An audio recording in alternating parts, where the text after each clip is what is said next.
The boy's voice trembled as he stood by the roadside, clutching a worn-out paper cup with shaky hands. The cardboard sign beside him read in messy handwriting, "Buy my lemonade, it's to help my sick mommy." The sun burned his skin, and the dust from passing cars stung his eyes, but he didn't move. He couldn't. It was the only way to buy his mother's medicine. Moments later, the rumble of engines filled the air. 5 bikers pulled over, loud laughter echoing as they revved their bikes and pointed at the boy's small stand made of old crates. "Hey, kid, selling lemonade to fix the world," one of them joked. The others laughed, shaking their heads.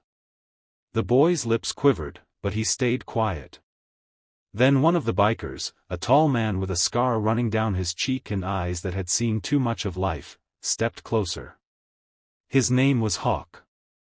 Something about the boy's silence, the way his eyes refused to meet theirs, hit Hawk differently. When the laughter died down, Hawk noticed the bruises on the boy's small arms, the cuts hidden beneath dirt. He saw the broken bottle used as a cup, the watered-down lemonade, and the patched-up sign written on the back of an old bill. Suddenly, it didn't seem funny anymore. Hawk reached into his jacket, pulled out a few bills, and dropped them in the cup. The boy's eyes widened.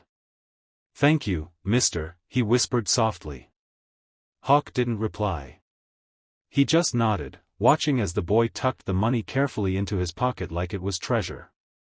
As the other bikers rode off, Hawk stayed behind, staring at the small figure disappearing into the fading light. Something inside him stirred, a feeling he hadn't known for years. That night, he followed the boy quietly through the narrow streets, his bike engine barely humming. The boy stopped in front of a crumbling house with broken windows and a flickering porch light. Hawk parked his bike a few meters away and watched. The boy pushed the door open and stepped inside.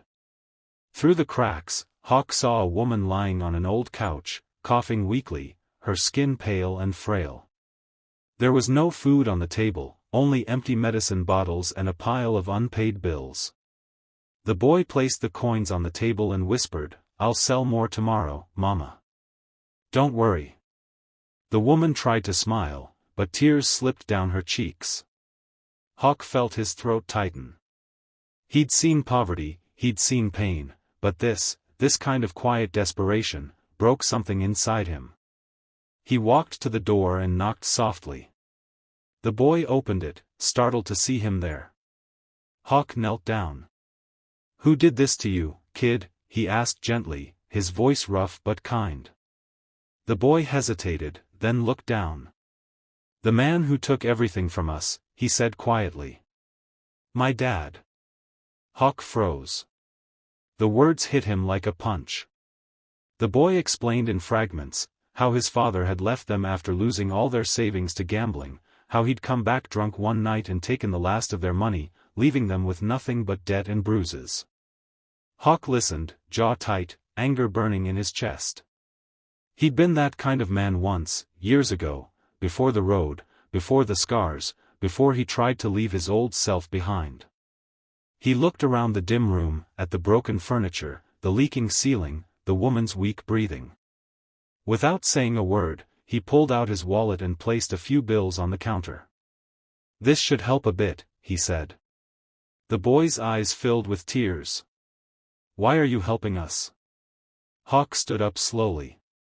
"Because someone once helped me when I didn't deserve it."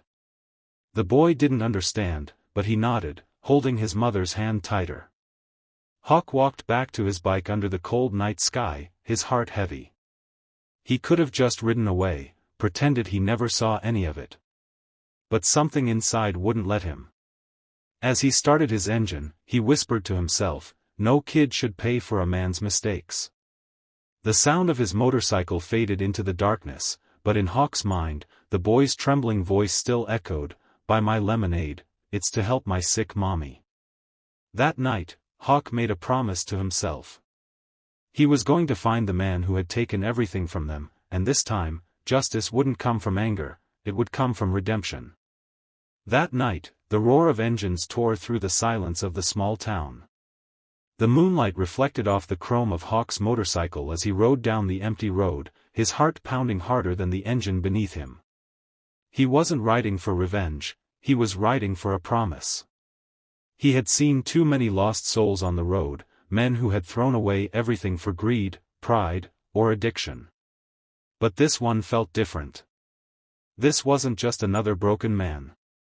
This was a father who had left a child to beg for mercy under the sun. Hawk's jaw clenched as he pulled up behind the old diner on the edge of town, where he knew he'd find the boy's father. The air was thick with cigarette smoke and regret.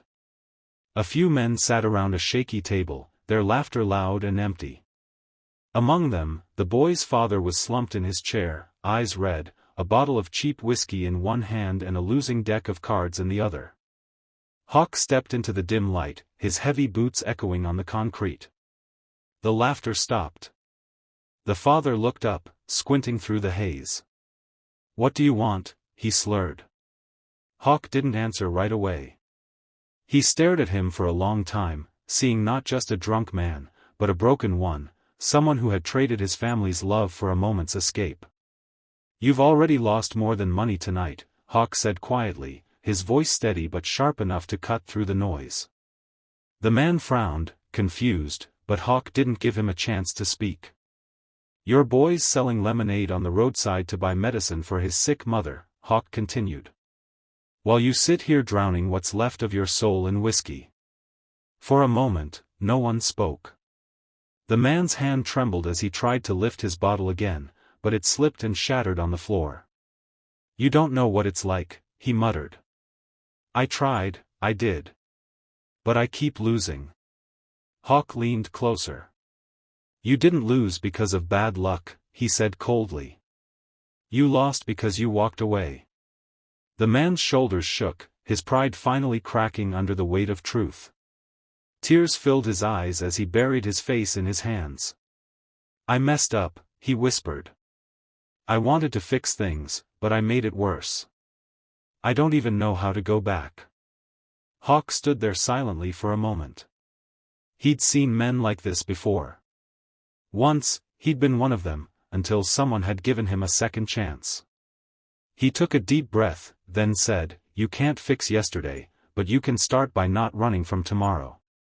When Hawk walked away from the diner, the night felt heavier, but something in his chest had shifted. He didn't know if the man would change, but he hoped he would. The next few days, Hawk didn't show up at the roadside. Instead, he worked quietly behind the scenes.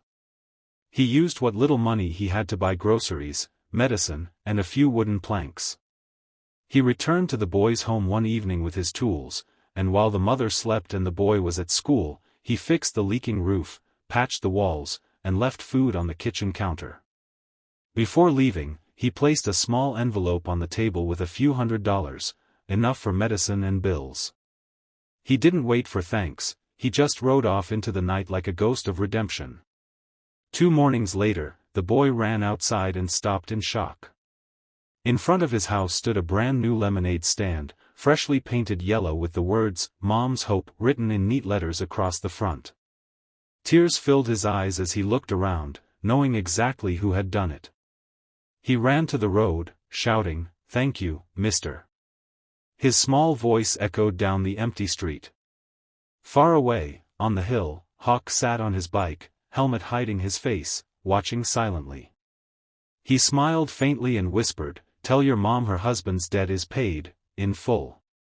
Then, with one last rev of his engine, he disappeared down the road, leaving behind not just the sound of thunder, but a story of redemption written in the hearts of those he saved.